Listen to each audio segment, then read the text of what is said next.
has been cursed. Every time Worlds is in Korea, they are not participating. They were able to do MSI last time around, but in this 5th and final game, they can bring themselves that ticket straight away, skip the gauntlet. Well, we're here in the draft at Game 5. We get the epic music that's not even Silver Scrapes. We have our own fun draft music, and it's going to be interesting.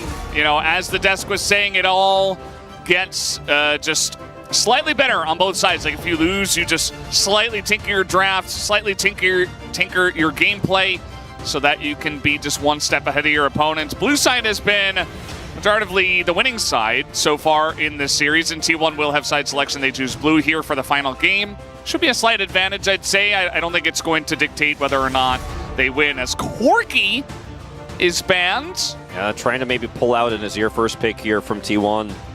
See if Faker's going to opt into that, and will, of course, then give over a lot of prio picks. And for the first time, Kai'Sa will get locked in here with no Xayah answer. Gen.G, see what FaZe wants to play this time around. They just still feel comfortable, you know, that even without this prio pick, he can get it done. They banned Zeri, so T1 very aware of this possibility, and we're happy to first lock the Kai'Sa. And now does Chovy want to take away Faker's Azir here? I feel like that's a strategy that actually does make sense. You can grab the Maokai here early. We haven't seen Jace in this series just yet. Certainly could come in as the Alistar prio is rising in delight after picking up that POG. Yeah. Gen.G are just going to grab this one too. So you know where both of these picks are going. The Maokai flex is not a thing, but it seems like otherwise a very reactionary draft for Gen.G now.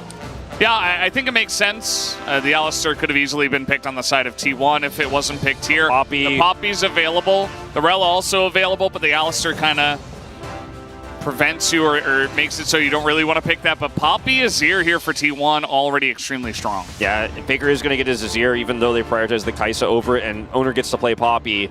And this has been banned for every game for a reason. Both Peanut and Oner are so good at this pick, and T1 are getting their hands on that and the Kai'Sa here.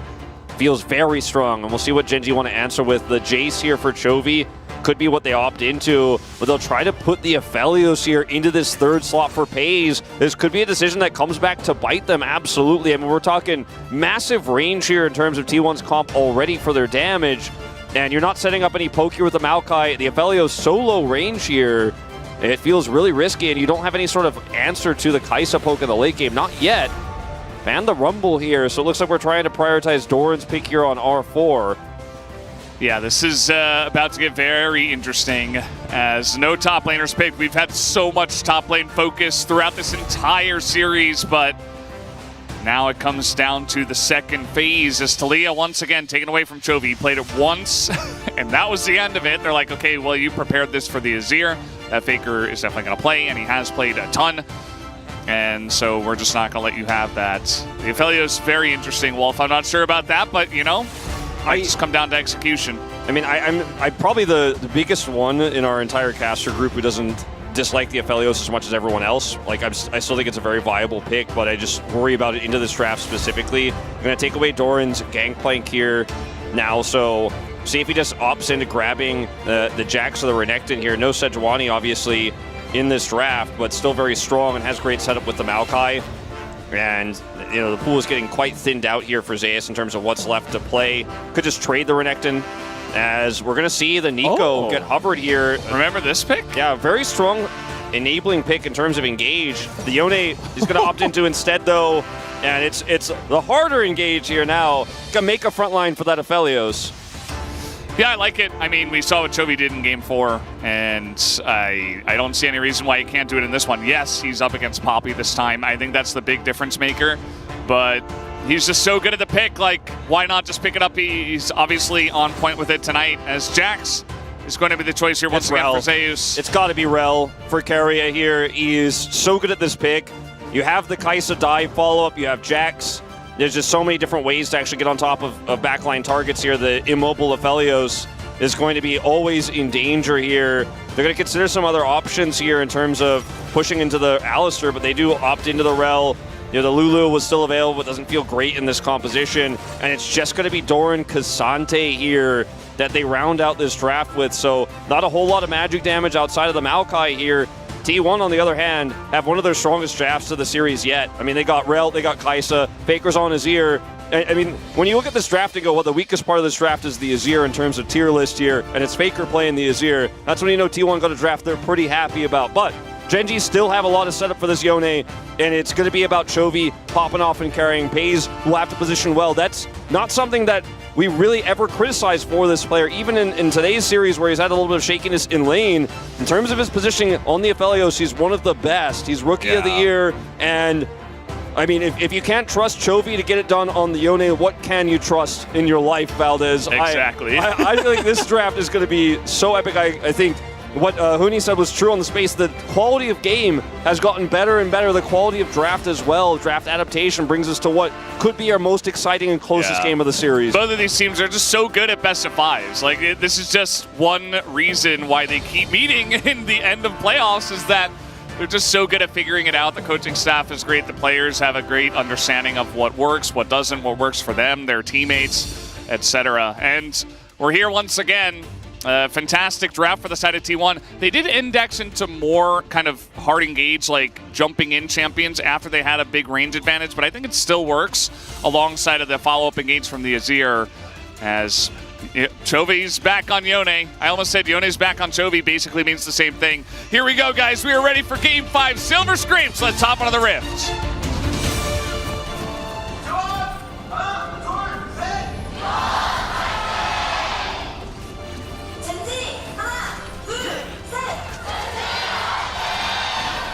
소환사의 협곡에 오신 것을 환영합니다.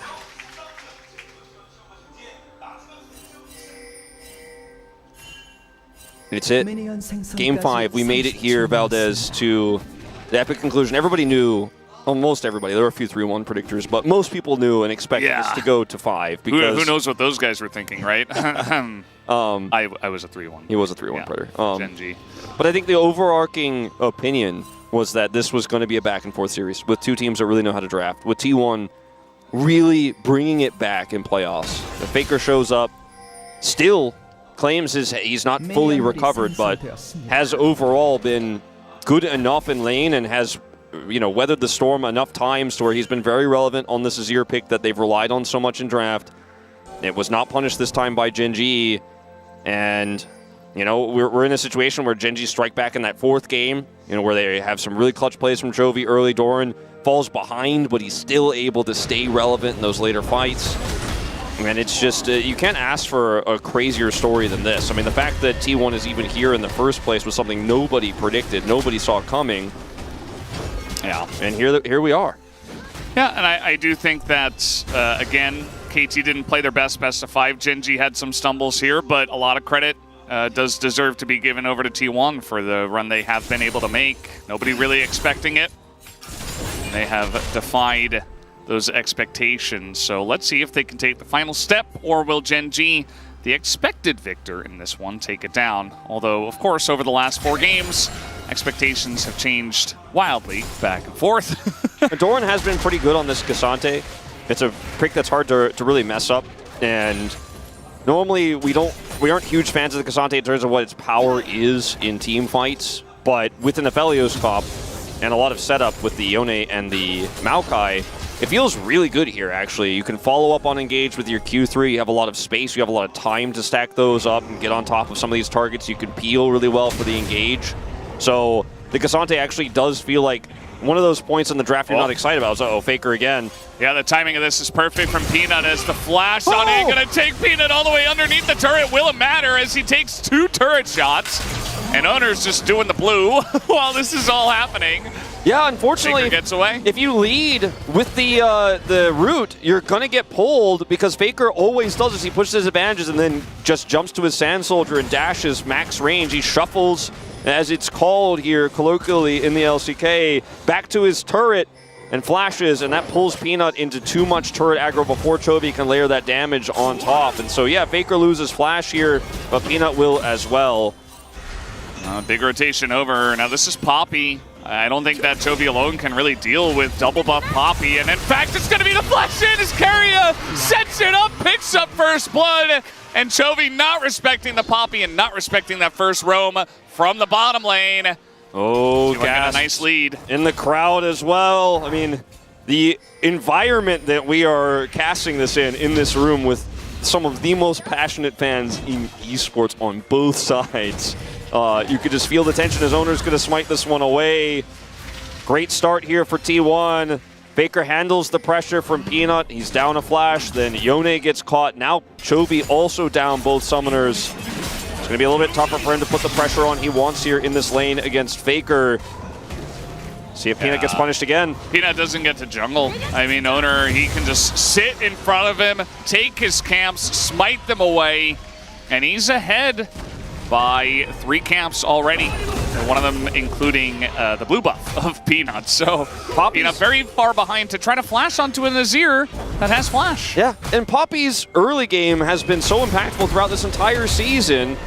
And, you know, Oner very rightfully criticized a lot this season, but also this series for some shaky performances, the Kazakhs especially coming to mind.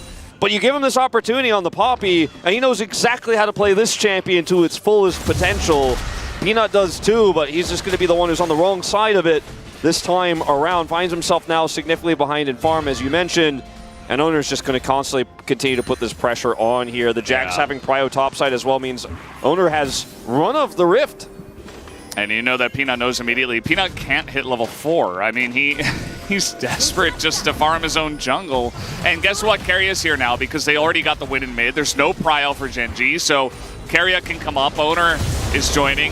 Smite goes the way of Peanut, but take a look at the health bar of Doran. You know, they're threatening. I don't think they're going to dive into Cassante here, but definitely threatening it as here comes Delight. Wants to pick up another POG. Doesn't look like Faker will get caught this time. Faker with Amp Tome here, just putting a little bit of pressure on with his Sand Soldiers. Actually is able to poke Chovy out of lane. Chovy doesn't have teleport, so that should be a plate potentially here. Flanking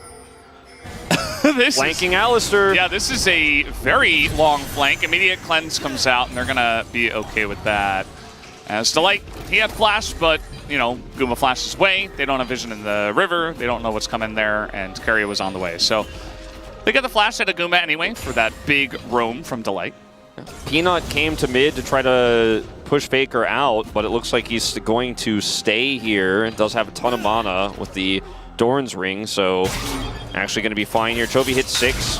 Faker does not complete the plate, gets about 2/3 of it here, but is sitting on a pretty hefty gold lead now after that last exchange between the two of them.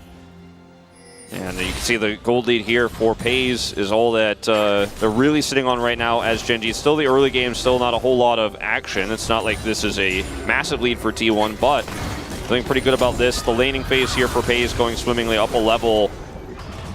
See if Oner can make something happen down here. I don't think they'll commit. Yeah, I don't really need to. You still have prio in mid. Faker's going to have his flash up first as well, so I think they can just start this up pretty easily. Note that Guma's going to be going for the AD builds, or he has a recurve bow going for the Kraken Slayer. This is, you know, he's got Azir, Jax, Poppy on his team.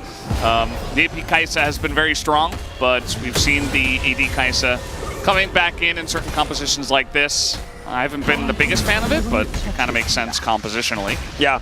And they don't really need to rely on poke in this draft anymore since there's no answer from Gen G. Oh, a little push, and no. Oner just saying hello.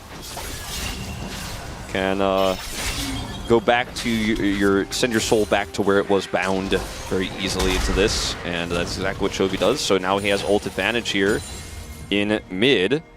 See if they can turn it into anything here. Obviously giving up the Drake early. The Herald is going to spawn in 15, and this is the kind of comp, you know, if Peanut could hit 6, that you absolutely can teamfight very well with, but Oner trying to steal away this buff would actually give him 6. He's not able to do so. Chovy kind of have an awkward spot. Nice dodge there on the stun, otherwise could have been some danger, although Faker does not have his ult, so yeah, just going to get away. And big rotation up towards that Rift Herald. Big committal from both sides, but nobody has actually gone for it just yet. I love this game from Oner, how he is doing what Peanut has done to so many times, including him, in very critical best of 5s, and taking the advantages, pushing the jungle lead, not overextending though. He was measured in how he went over and contested that red buff, and playing Peanut's game really well, actually. And you love to see the growth of this player who I think, you know, was known for mechanics only early on in his career, but has really turned that around, and his Poppy has always been very strong. Keria over here going to get zoned out as Peanut says, okay, if you want to play vertical, we'll play vertical. From Faker. He's in position, reading the play. Now Keria could try to make a play himself, but full summoners on the bottom side and doesn't quite pan out. Maybe expecting more of a heavy dive in from Gen.G. But Peanut's just stealing away the red, finally getting some revenge of his own. Yeah, Faker also not having Emperor's Divide. And they're going to hurt his ability to make a play there. And Poppy into Yone, ladies and gentlemen. Yeah. Or Yone into presence. Poppy, I guess, in this case, you know? Yeah. Well, Peanut's getting pretty deep for this one. He does have a big backing here, 4 members of Gen.G. But there's no Drake to really fight for. Meanwhile, Oner did pick up the Rift Herald and just farming his own jungle. Doesn't really care about his opponent at this point. Yep. Zeus trying to break a freeze here. We'll get the proxy off and we'll be able to reset, so he's not going to be in any danger as he tries to put the pressure on this Cassante a little bit further. And you see Faker in mid here. The lane is completely reset. I mean, it's a very close game. Got to be careful here trying to play with this Alistar. They don't overextend. Level 6 here first for Delight. Generally don't play with the bulls. No, they're pretty aggressive. Especially Delight's Alistar. And he took the red chroma on the Kai'Sa. Yeah, don't do that, as now we get a little bit of ults using actually 3 in the bottom side as the dive is coming in, but it is very lackluster. Delight nearly dies, and a very forced dive does not work out here onto Guma and Keria.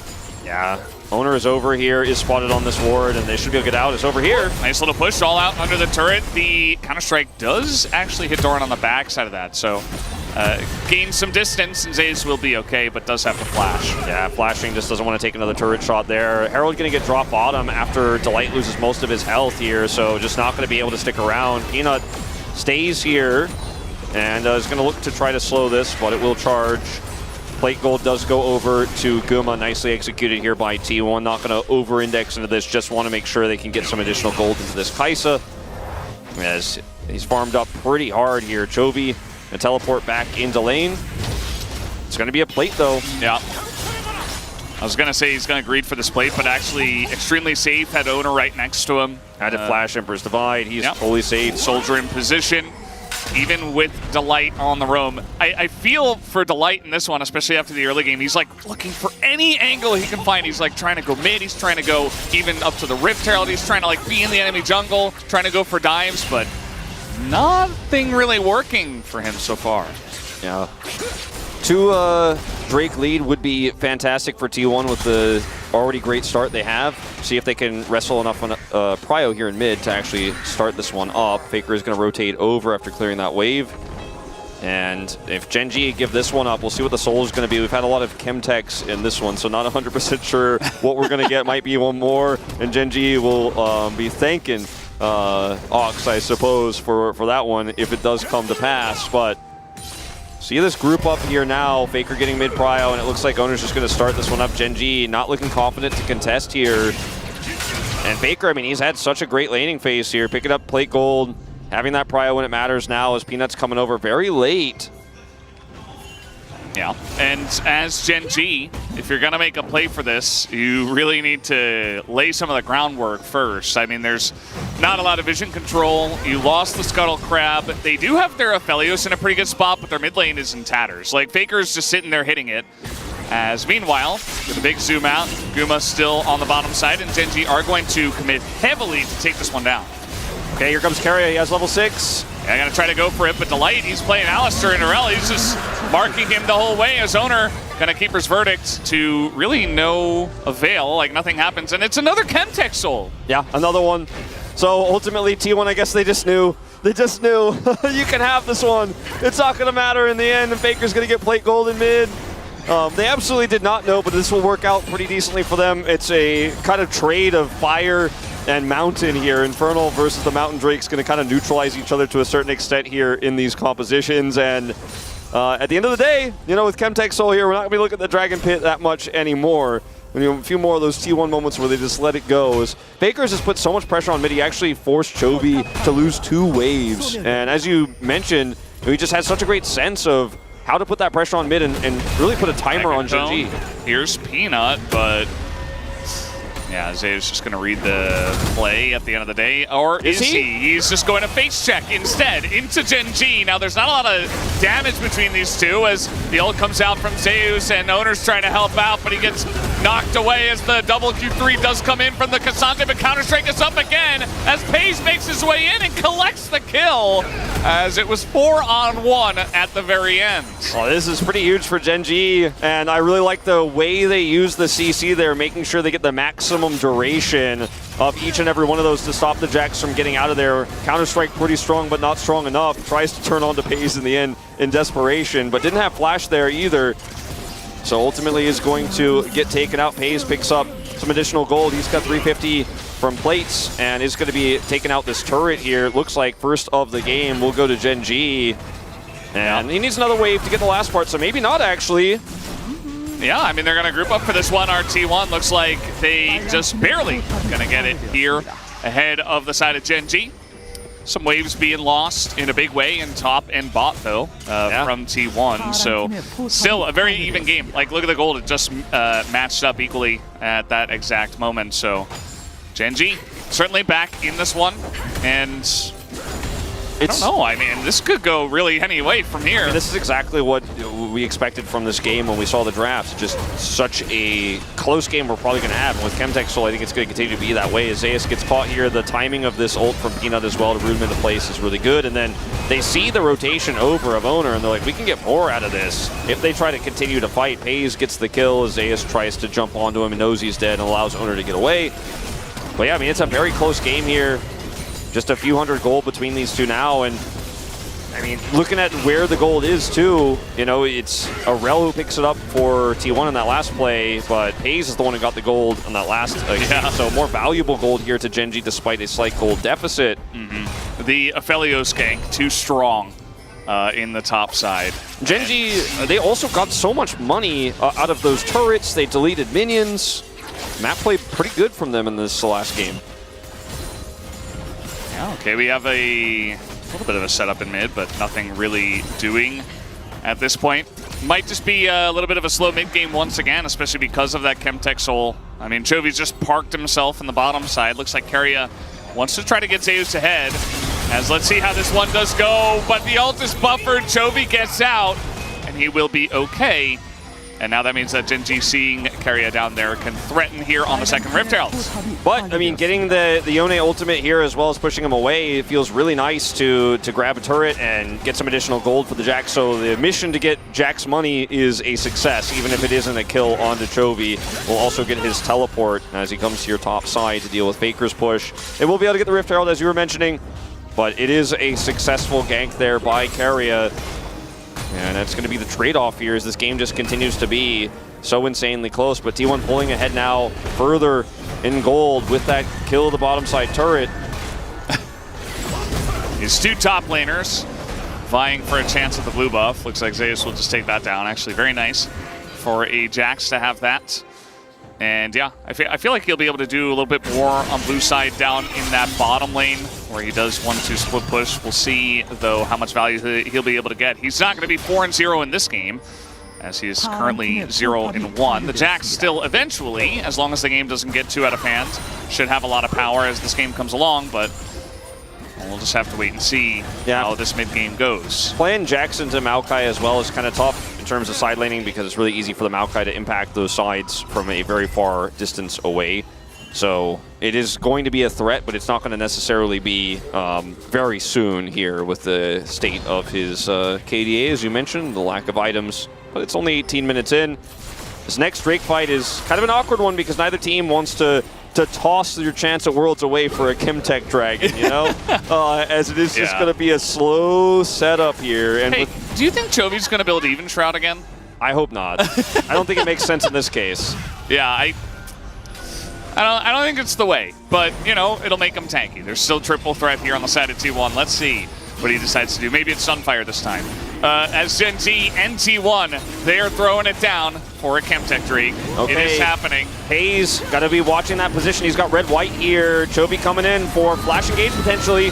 Well, that's the Poppy Copter, not going to hit anyone as Zeus is sparked. They're just trying to turn onto him. They don't care about the Drake. They just want to take down the Jax. As Doran is in there, he just dies for free, both top laners. As now Peanut just going to run on in and take a look at that. The health bar of Oner just going to be zapped away. It's a huge effort divide from Faker, but I don't think it's enough as he's going to get away, but the rest of the team is not. And in fact, Faker will not get away as Gen.G are going to ace T1 on the Chemtech Dragon. 5,100 damage on the Aphelios. Really shutting down the doubters on this one. He had red-white at the beginning of the fight. Positioning was good, and Zeus dies, trying to assassinate him in the backline, goes in deep, has no follow-up damage. It's not a AP Kaisa game where you can just poke your way into these objectives. You have to follow up, you have to get on top of that Aphelios. They did not, and he just runs the team fight all on his own. Now he's got 2 items set up here. The Gale Force already ready for this one, and man, the lead was pretty decent for T1 before this, but now 3,000 gold the advantage for Gen.G. As look at Paze's positioning. Poppy Copter here, not great. Zeus goes in by himself. Where's the follow-up? There's no follow-up. Doran's locking the rest of the team down. Guma's autoing here at the back line, so Zeus just dies instantly. And yes, Doran will die, but he does a lot more here to buy space for this Aphelios. Full health, red-white. Look at him go. He's Gale Forcing on Guma. He's flashing the wall. Rookie of the Year says, I'm going to the finals again. I got MVP last time. And this man is just out of control. And it's always the positioning, Valdez. The positioning of this man. Yeah. No vision, doesn't care. I mean, there's nothing else to say. I mean, just wait for the perfect moment. Yeah, and there it is, the Calibrum Q to finish it off. Alistair was crazy.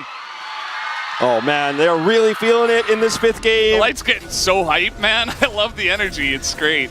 And even Shroud, by the way, finished. Yeah, he did go for it with all the money he picked up from that last fight.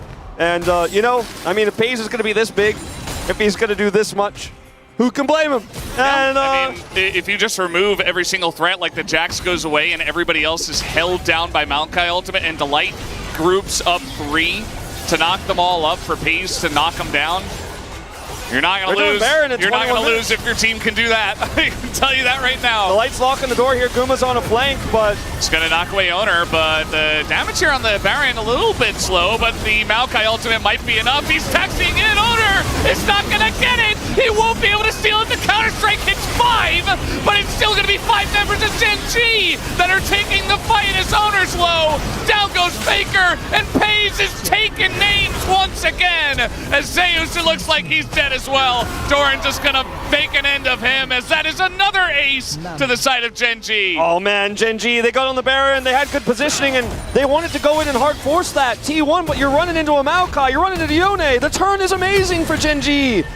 You opted into this. You could have just said, well, they get Baron, it's a really tough situation, but you know, maybe we can win the game. Maybe the Nexus won't fall. You know, if we actually win another team fight later on, maybe we can actually make this happen with a miracle fight or a good counter-strike in a subsequent fight. But this fight, it just felt like was never, ever going to work for T1. Even with the setup that Faker was looking for there with the Emperor's Divide, with Rel Magnet Storm and a counter-strike. The follow-up is just insane from Chovy as he turns here through the Maokai ultimate. And Delight's already got this fight disjointed. And by the time you have to go in here as T1, it's too late.